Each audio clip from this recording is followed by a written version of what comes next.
everyone, Rosie here. Welcome or welcome back to my channel. I feel like I say I'm excited about this video in just about every video I post, but guys, I genuinely just am excited to be making this video and excited to be sharing this book with you. This one is particularly exciting for me because it's my first ever video collab. Amrita of Amrita by the book and I have just done a very informal buddy read. More like a buddy motivation to read almost. We both had books by the author Lavie Tidhar on our TBRs, but neither of us had read them. They were different books. So at least on my side, and I think on her side as well, we're sort of using this as the incentive to actually get these books read because they've been on our TBRs for ages and we just haven't been getting around to them. So I thought it'd be cool to do a little compare contrast type thing. They're two very different books. The book I've just read, Central Station, is a sci-fi look at humanity, I guess? Hello Rosie viewers, my name is Amrita and I run the channel Amrita by the book. This is my very first buddy read and I'm so happy to be doing it with Rosie, who is one of the most calm and organized people on the planet, and we really needed it because this is a sort of untraditional buddy read in that we're not reading the same book. The name of my book is By Force Alone, but it is written by the same person, Lavie Tidhar, who has been fast building a reputation for writing some of the most innovative prose to have come out in the past few years. He's pretty much won every single award, and I wasn't surprised to see that both Rosie and I had him on our TBRs, but we had two very different books and I wanted to get to it. And I thought that I was going to be reading a thriller because it's called By Force Alone and the cover doesn't really give anything away. And then I started reading it and it turned out it was a King Arthur retelling. So that was a bit of a surprise, and if you want to know my thoughts about the book, then you can check out my spoiler-free review. But before that, Rosie and I had a few questions for each other, and you can check out the ones that she's answering on my channel. But also, I wanted to tell her a few things about By Force Alone that I think she'd be interested to know. So how I'm structuring my video is I'm going to give you a short summary of Central Station. I'm going to do a bit of a we'll see how in-depth of a review it is. I don't know. I don't do any standalone book reviews yet. Keep your eyes peeled. So I don't know if this is going to be in-depth or not, but I'm going to do a bit of a review of this one. And then we've got some questions that we're both going to answer about the books that we've read, if that makes sense. So nothing too specific because obviously they're different books, so we can't both give our opinion on a certain theme in the book or something. But just to give you a bit of a sense of what they were like and what we liked about them, what we didn't like. So, Central Station, I said it was a sci-fi book about humanity, sort of. And honestly, that's because I'm not really sure how to sum up this book. I said that in my TBR for October, that I didn't know how to sum this up. And honestly, even after I've read it, I still don't really know how to sum this up. It's really more about a community and the people and the ideas than it is about a plot or a series of events. Essentially, it's about this community of people who live in a neighborhood called Central Station, which surrounds a place called Central Station. And Central Station, how many times can I say that, is like the hub between Earth and all of humanity's colonies out in space. So there's like colonies on the moon, on Mars, on asteroid belts, there's people living sort of in different parts of the solar system now. We're at that point of science fiction-iness. And Central Station is, the best way I can describe it is Heathrow for Earth, if that makes sense. Like if you've ever been in one of those really huge, crazy busy airports where it's going 24 hours a day, there's always shops open, there's always people coming and going in different directions. That's what this Central Station is, except instead of for a city or for a country, it's for the entire planet. This is the point where everyone coming from the colonies in space down to Earth, they pass through here, and if you're going up, you go through Central Station as well. So that gives you a sense of the magnitude of this station. But of course, surrounding it, there's a neighborhood where all of the people who work or work adjacent to the station are, because of course all of these people passing through, they need food, they want drinks, they, all of that sort of stuff. And this book focuses really more on the people in that community than it does on everything else. All of humanity's colonizing space and all of the tech changes, that's just backdrop to what's going on with these people. In amongst all of these people and their lives and what's going on with them, what this book, to me at least, is really more about than anything is exploring ideas about what humanity is and what happens when that line between human and technology becomes blurred. But even with all of those, there's not what I would call one driving theme to this book. To start off with, I want to talk about some things that I actually really loved about this book. And the first of those is, as you can probably guess from my summary, just the sense of community that this book has.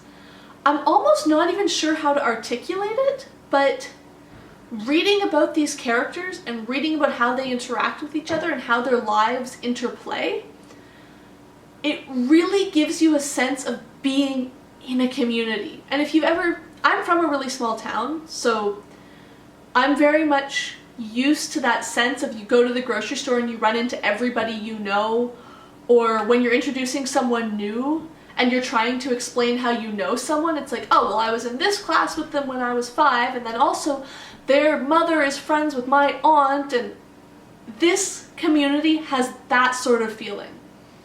It very much feels like an interconnected and very nuanced web of relationships. It very much feels like a natural, real community, not something someone has made up. One of the things I absolutely loved about this book is the world building and how the author has imagined the future. Of course, the tech is different. There's solar cars with little solar panel wings that open up, and it's really interesting. But at the same time, it's not a future without problems. It's not a future in which humanity has completely solved everything. It's also, however, a future in which it feels like there's diversity in the way we hope there will be diversity in the future. This is a future in which everyone is present, and it feels that way in a very natural way. I don't get the sense reading this that the characters of different races are included because they feel like, oh, we should have a black character and a Chinese character and blah blah blah. It feels more like, no, this is how a community would have come together when you've got an area that's seen a lot of migrant workers, you've got an area that sees a lot of people passing through. It feels very much like a truly diverse community that has grown organically. Another thing I really appreciate about the world building in this is how it approaches the relationship between humans and technology.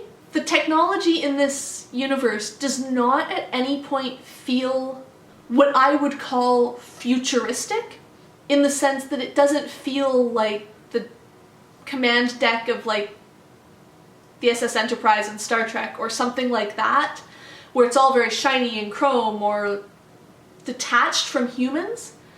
The interplay between humans and technology is an important theme in this book, as far as I can tell at least. That works really well in this book because the new technology, especially the stuff that's completely out of our scope of reality today, is incorporated in a way that makes it feel as natural as a character in a contemporary novel having a cell phone.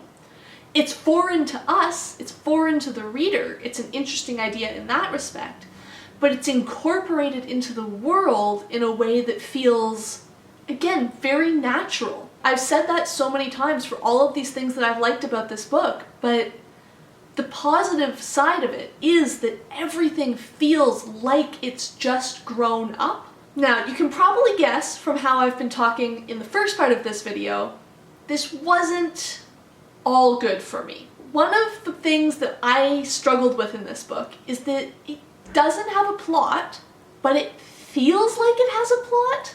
And what I mean by that is, while I was reading it, I kept feeling like, oh, maybe it's all gonna come together, maybe it's tying together in some way, maybe something is gonna come of this. But it never really did. And when things did happen, the characters we were seeing it from didn't really understand what was happening, so we, the reader, don't really know what's happening. Maybe this is just an extension of that natural feel that I was appreciating so much just a second ago. Unfortunately, it just didn't really work for me in that sense. I think either having a plot or having no plot and just looking at exploring this interesting world could have been interesting, or have something happen. But to have this continual sense that maybe things are going on but I'm not catching on, or maybe things are going on but they haven't started yet, that just was kind of frustrating for me. On a somewhat similar note, I think there's a lot of really interesting ideas and really interesting questions and really interesting themes to explore that are presented in this book, but none of them really have the space to truly meet their potential. If any one or two of the concepts or ideas raised were given the whole book, to have that space and that time to really explore them and see them through to some sort of end, I would have found that more satisfying. Instead, it sort of was continually raising questions but not giving me enough time or information to properly think about them. Maybe I should have been reading this book differently. Ultimately, I think that's just something where maybe some people would like that. It wasn't really for me. I don't mind doing some thinking external to what the book is telling me, but I just didn't feel in this one like there was time or space to do that thinking before it was presenting something else. It was like getting little teasers all the time of, that sounds interesting, tell me more about it. Don't just move on to something else and leave me wondering. And similarly, unfortunately, the world building kind of shoots itself in the foot. So I know I mentioned in my things I loved that the world building was great. And it was. But there's just so much of it. There's so many new concepts and ideas and ways that the world works and new technologies and digital alien life forms that, again, none of it has the space to properly get explained. I think it can be interesting if a world sort of just drops you into it and doesn't really explain what's happening and you pick it up from reading. That can be cool. I've read a lot of books that were written that way that I've really liked. But there has to be enough context and not enough new that you can actually get to that understanding. In this one, at first, in the first couple chapters, my notes say like, oh my god, I'm loving it. I love that you just drop in and you learn about the world as you hear this story. But every chapter was introducing new concepts and it was getting more and more complicated. So you never actually felt like you understood how things worked. Maybe that's intentional. I don't know. Just as with the themes and the questions and the concepts that were raised, there were so many elements of this world where I went, I would read a book just about this section. I would read a book that just focused in a bit and let everything else go into the background and wasn't as important. Because everything was given equal importance, nothing could really stand out and it just sort of got confusing and jumbled. On the whole, I just really don't know how I feel about this book. It had the potential to be amazing, but for me it just really fell kind of flat. Now, I'm sure people will disagree with me. If you have read this, let me know. How did you find it? Did you like it? Did you have the same complaints that I do? I don't know. I'd like to know because this is my personal preference and maybe it's just not the book for me, or maybe on the whole it just could be a bit better. Now, let's get into these questions that we're both going to be answering. When I'm filming this, I have not seen any of Amrita's answers, so those are going to be a surprise to me later, but these are my answers based on the book that I read. First question, what surprised you most while reading this book? Apart from the fact that it's a King Arthur retelling when I expected it to be something completely different, so that was a surprise. But apart from that, I think what really surprised me was how much I liked it. You would think that pretty much everything that could be done with the King Arthur tale has already been done, but honestly, this book was so full of surprises. It was really profane and interesting and innovative in interesting ways that made sense and have a context rather than doing it for, the sake of doing things. My feeling is that there are a number of authors who try to do something different and interesting for the sake of doing something interesting and different, and that's not Lavie Tidhar. Also, I keep saying his name with supreme confidence, but I have no idea if I'm doing it right. So if this ever gets to him and I'm completely butchering it, please do let me know. Central Station is a sci-fi novel, in theory. It's a sci-fi novel in that it's set in the future with futuristic technology. But that's about where the sci-fi ends. I did not expect this to be so philosophical, for lack of a better word. It's really more focused on humanity and the intersection of humanity and technology and where religion goes in the future than it is in science fiction. It was interesting, but I did not expect that whatsoever from the blurb. The second question is, what delighted you most about this book? Apart from the character work, which I think was stellar, I really enjoyed the setting of this book. It's not just that it's vivid and cinematic, which is a rather lazy term that a lot of people employ when they don't really know how to describe it other than the fact that it's incredibly vivid. But I feel the way Lavie has written this book, there is no other way to describe it other than cinematic, because the whole time that I was reading this book, I was actually thinking back to various movies rather than to other books, particularly points of cinematography and points of set design, and just the pace and energy with which the action progresses is just very cinematic. And I enjoyed that a lot. Like, he brought a certain vivid energy to the setting, which, when you're writing about England and you're writing about English settings, a lot of authors seem to sort of retreat back into a sort of staid voice. It's as if all of England has just gathered upon their chest and has sort of really muted their energy and their voice, and they're trying to replicate things that have come before. And that is especially true of something like King Arthur, which is a very English fantasy. But what Tidhar can do is he takes that tale, and by completely deconstructing it and sort of recontextualizing it in a Britain where all sorts of things are possible, where everything is up in the air and there is so much uncertainty, he brings a sort of eldritch grittiness, which are not two adjectives that often go together, but he makes it work. And it really keeps you engaged as a reader because you're not sure where the action is going to go or how we are going to relate to it. In many ways, this is a very self-conscious novel in that it expects the reader to have a certain idea of the proceedings, the characters, the setting, and it works upon the psychology of the reader. That's an element that he uses in constructing the tale and in making you react to the action on the page. And I think that's really clever.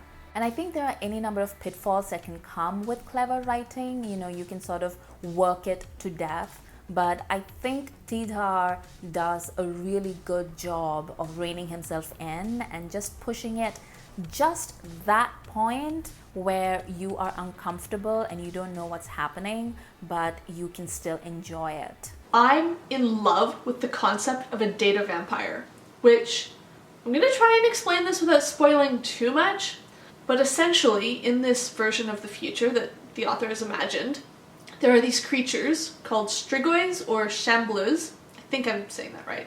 Essentially, they bite people, but instead of sucking out their blood, they suck out their data or their memories. There's a lot of really tragic and upsetting aspects to this concept in the book, but the idea of the concept is just so interesting to me.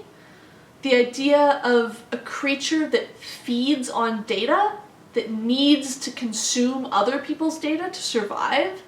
And our last question for this video is, Would you recommend this novel to someone else? So I actually asked Rosie if she was into Arthuriana because in my experience, there are two types of people in the world. One is the kind that comes across the first piece of Arthur-related literature in their teens and then they fall deeply, irrevocably in love with it. And then there's a second set to which I belong who don't really care one way or the other. They can take it or leave it, and they hate it or love it depending upon what they're reading at the time. And the moment Rosie told me that she had read, I don't know, Miss of Avalon or something a long time ago and she didn't really remember if she was into King Arthur, I knew she was definitely in the second camp, because nobody who reads one of those books at a tender age and falls in love with it has ever fallen out of love with it. Even the people that will tell you that the Miss of Avalon is problematic will still tell you how much nostalgia they have for it and how much they loved it and how much it changed their lives. But that actually made it easier for me to say that yes, I would recommend this novel to Rosie. I wouldn't tell her to push it up to the top of a TBR or anything. Like, this is not what I think of when I think of a Rosie book. But I do think that she has an affinity towards interesting ideas and to interesting novels, and she does like fantasy and science fiction, so I think this is a novel that she would appreciate because it does such innovative things in terms of character, reader expectations, prose, the world that it creates. And I think she'd be into all of those things. So yes, I would recommend this novel to Rosie. And I think she likes Tidhar's work. And so I think you should read By Force Alone. Thank you all so much for watching. And if this sounds like a book that you also might be interested in, then I suggest that you check out my review, spoiler-free review, over on my channel. For me, it's a qualified yes. I could recommend this novel if someone had heard the explanation that I have just given in my review and still thought it sounded interesting. I think there's some people who are going to love this and who are going to think it's amazing and it just like ticks all the boxes for them, but it's definitely not a book I would recommend universally. It's not one that would show up on like a everyone should read this novel type list that I wrote anyways. This wraps up my half of the collab. If you're not already subscribing and watching all of Amrita's videos, which you should be, I will link hers certainly down below, probably in the cards up above. She is going to be talking about an Arthurian retelling by this same author, and also we've got some different questions to the ones answered in this video that we're going to talk about in her video, so check that out. If you've enjoyed this video, please hit the like button down below, and if you would like to see more of my videos, please hit subscribe and stick around. Thank you for watching!